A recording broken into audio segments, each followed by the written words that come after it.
What's going on, everybody? Wow, BC Dodge is back in the house after a little bit of a break. Took some time off during the Thanksgiving. We took about 2 weeks off. This is the first video that I've done in 2 weeks. So happy to be back. So happy to be back at this. I don't know how you got here. I don't know if you're downloading this on a podcast through the Venn Network, or I don't know if you're up on my blog, or I don't know if you're on YouTube, but I'd love to hear from you. I'd love to hear how you found us. I'd love to hear what brought you here.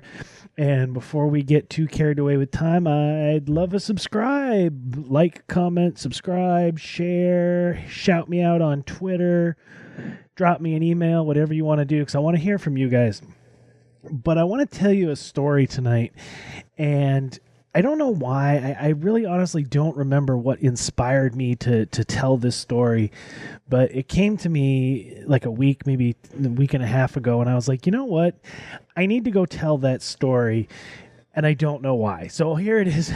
In my 3 minutes and 50 seconds, I'm going to tell the story.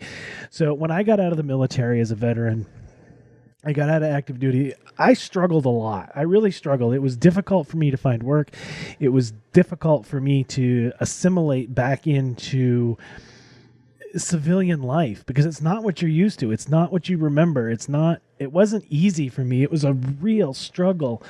And in fact, I ended up joining the National Guard just to try to, balance for getting in, getting out, and trying to work back into the civilian life. And that was a huge help for me, but that's neither here nor there. When I was looking for work, I went and I applied at Wal-Mart, and I got turned down. Wal-Mart wouldn't hire me.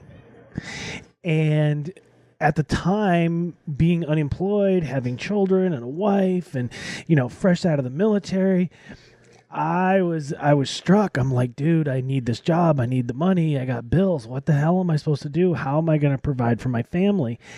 And Walmart just wouldn't hire me. And I found out later that they wouldn't hire me because of the little questionnaire you got to take. I actually got one of the questions wrong. And one of the questions was, Jim has been having a lot of problems at home. Jim has been struggling. Jim has been doing whatever. And your boss came to you and said, fire him.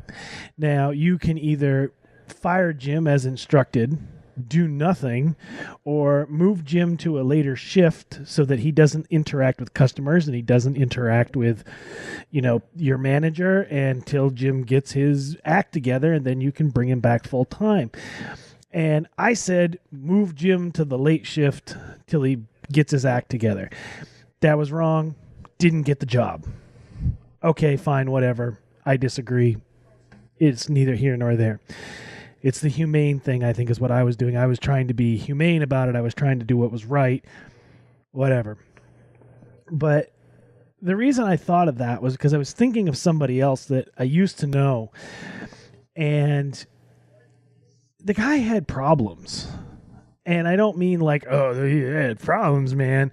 No, I mean like personal, family, financial. I know for a fact that his boss was a pain in the butt because he was my boss at the time too, and I know he was a pain in the butt. But he had problems, and he drank on the job, and he would drink on the job all the time. And I covered for him, and I took care of him, and it wasn't a stressor on me. It wasn't a stressor on the company or the store or the organization. It wasn't it, but I knew why he was doing. I didn't agree with it, and I spoke to him a couple of times, but I knew. But I covered for him because I knew that I felt that was the right thing to do. And I think one of the points I was trying to make was, just because something is wrong on paper doesn't mean that it's not the right thing to do. Because there's the moral code. And we need to take care of each other under different circumstances. 10 seconds. bcdodge.me, vennetwork.org. Check it out. And we will talk to you guys soon. Peace.